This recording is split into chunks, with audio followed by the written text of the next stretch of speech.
আসসালামু আলাইকুম। আমাদের নিজেদের ব্যবহার করার ফলে কিন্তু আমাদের যে স্মার্টফোনগুলো রয়েছে এই স্মার্টফোনগুলো আমরা বেশি দিন ব্যবহার করতে পারি না, সেটি কিন্তু খুব তাড়াতাড়ি নষ্ট হয়ে যায়। তার অন্যতম একটি কারণ হলো আমাদের ফোনের যে পাওয়ার বাটনটি রয়েছে এই পাওয়ার বাটন। আমরা যখন আমাদের ফোনের লক স্ক্রিন খুলতে চাই বা ডিসপ্লেতে লাইট জ্বালাতে চাই বা ফোনটি ব্যবহার করার জন্য কোনোখান থেকে নিয়ে সেটির নোটিফিকেশন চেক করতে চাই, আমাদেরকে কিন্তু এই পাওয়ার বাটনটি চেপে ডিসপ্লের যে লাইট রয়েছে সেটি কিন্তু জ্বালাতে হয় এবং আমাদের ফোনটি আনলক করে তারপরে কিন্তু ব্যবহার করতে হয়। তো আপনি দীর্ঘদিন এইভাবে আপনার ফোনের যে পাওয়ার বাটন রয়েছে এই পাওয়ার বাটন বারবার অন এবং অফ করার ফলে বা পাওয়ার বাটন দিয়ে আপনার ফোনের ডিসপ্লের লাইট অন অফ করার ফলে এই পাওয়ার বাটনটি কিন্তু খুব দ্রুতই নষ্ট হয়ে যাওয়ার সম্ভাবনা থাকে, কারণ এই পাওয়ার বাটনটি খুবই সেন্সিটিভ একটি ব্যাপার।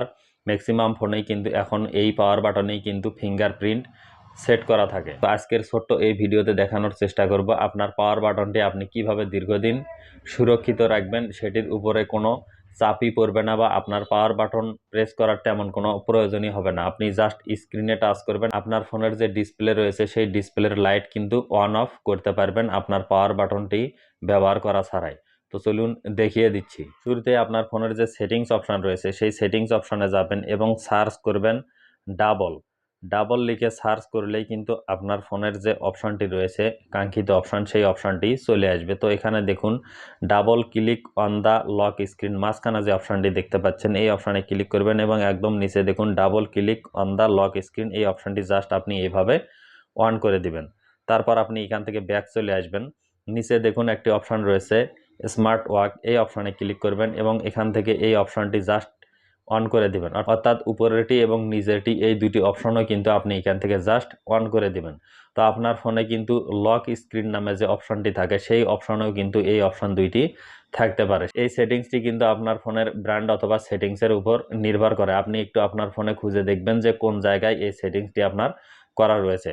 তো এখন যদি আমি আমার এই সেটিংসটি করার পর প্র্যাকটিক্যালি আপনাদেরকে দেখিয়ে দিই যে আমার এই সেটিংসটি আসলে হয়েছে কিনা। তো আমি আসলে এখান থেকে ব্যাক চলে আসলাম।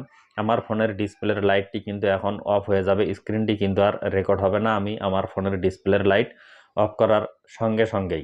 দেখুন আমার ফোনের যে ডিসপ্লে রয়েছে সেই ডিসপ্লেটি কিন্তু আমি এখন ডাবল ট্যাপ করে অফ করতে পারবো। দেখুন আমি ডাবল ট্যাপ করলাম, আমার ফোনের ডিসপ্লে কিন্তু লাইট অফ হয়ে গেল। আবার যদি আমি সেটিকে অন করতে চাই দেখুন আবার আমি ডাবল ট্যাপ করব, সেটির লাইট কিন্তু জ্বলে উঠলো। এখন কিন্তু আমি আমার ফোনের নোটিফিকেশন চেক করতে পারবো বা আমার ফোনটি আমি আনলক করে কিন্তু ব্যবহার করতে পারবো। আবার যদি আপনাদেরকে দেখিয়ে দিই দেখুন ডাবল ট্যাপ করলাম, আমার ফোনের ডিসপ্লে লাইট কিন্তু অফ হয়ে গেল, আবার কিন্তু ডাবল ট্যাপ করলে সেটির লাইট কিন্তু জ্বলে উঠলো।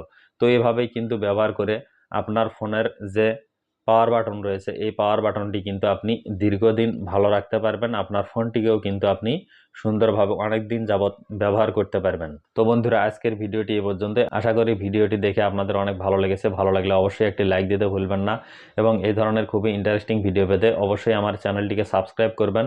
আর যদি ফেসবুক থেকে এই ভিডিওটি দেখে থাকেন তাহলে অবশ্যই আমার আইডিটিকে ফলো দিয়ে রাখবেন। তো সবাই ভালো থাকবেন, সুস্থ থাকবেন, দেখা হবে নতুন কোনো ভিডিওতে। আল্লাহ হাফেজ।